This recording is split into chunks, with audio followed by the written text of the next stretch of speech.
Today, we're diving into this huge idea. It's called technofeudalism. And honestly, it might just change the way you look at your phone forever. Okay, so let's start with a really simple question for you. Where did your time go today? No, seriously, think about it. From the second you opened your eyes this morning to right now, how much of that time was spent staring at a screen?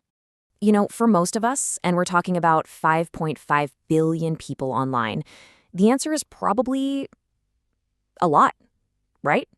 Our entire lives, it feels like, are playing out on these platforms. We're watching videos, scrolling through feeds, messaging our friends, checking the news, searching for stuff, shopping. We're just always on.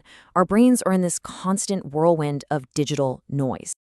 And get this, studies are showing we spend somewhere between 6 and 12 hours a day online. I mean, that's up to half our waking lives. Half. Just gone into the digital world. And this right here is where things get really interesting and a little weird. Think about it. Most of the platforms we use all day are free, right? YouTube, Google, Instagram, WhatsApp, you're not paying a monthly fee for them. So how in the world are the companies that own them the most valuable, most powerful companies in the history of humanity? How does that work? That's the big mystery we're going to try and solve. Okay, so to figure out how these free platforms are making trillions, you got to follow the money. It's always about the money. And that trail leads us to this really simple but totally game-changing idea. In today's economy, the platform is king. I mean, just look at the richest companies on the planet. They're all tech companies. And what's crazy is how young most of them are. These aren't old-school empires built on oil or factories. Nope, they built their fortunes on something completely new. Let's use Apple as our first example to see what's going on. So yeah, obviously the iPhone is Apple's golden goose. It brings in an insane amount of money, hundreds of billions. But look closer. See that second biggest slice of the pie? Services. It's not just big, it's bigger than the Mac, the iPad, and all their accessories combined. That's wild. And over the last 10 years, that services revenue has just exploded. We're talking 422% growth. So what gives? What happened? Well, one word: the App Store. Apple had this genius realization. They didn't need to make every single app themselves. They just needed to own the land where everyone else built their businesses. And this brings us to a really important idea: digital rent. Just think about it. Every time you pay for your Spotify subscription, or you book an Uber, or buy something in a game on your iPhone, Apple takes a cut. They get a piece of that action. They're basically the landlord of this massive digital world, and they're collecting rent from every single shop on the street, just for the privilege of getting access to, well, to us.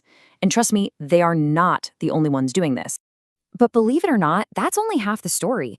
Yeah, the rent they collect from developers is huge, but there's another resource being traded here, something even more valuable.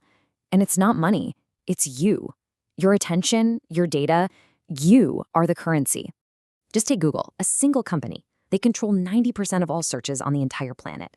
Let that sink in for a second. 90%.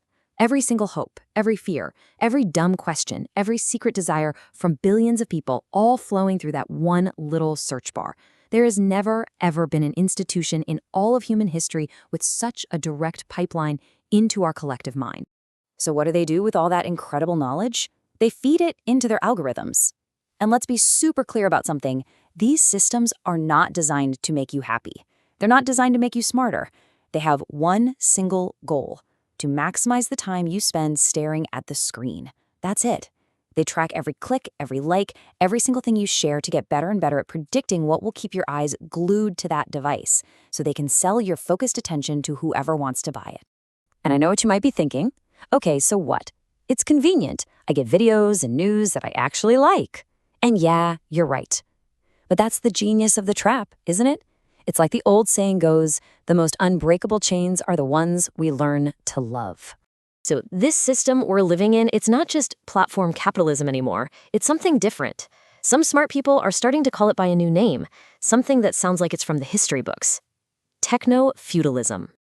If you look back through history, power has always come from controlling whatever the most important asset of the time was, right? So back in the agrarian age, power was land. If you owned the land, you had the power. Then the Industrial Revolution comes along and power shifts to the factories, the means of production. Well, now we're in the digital revolution. And the new source of power? It's the platforms. And when you start to compare them, the parallels are kind of spooky. The old feudal lord, that's the platform owner now. Your Zuckerbergs, your Tim Cooks.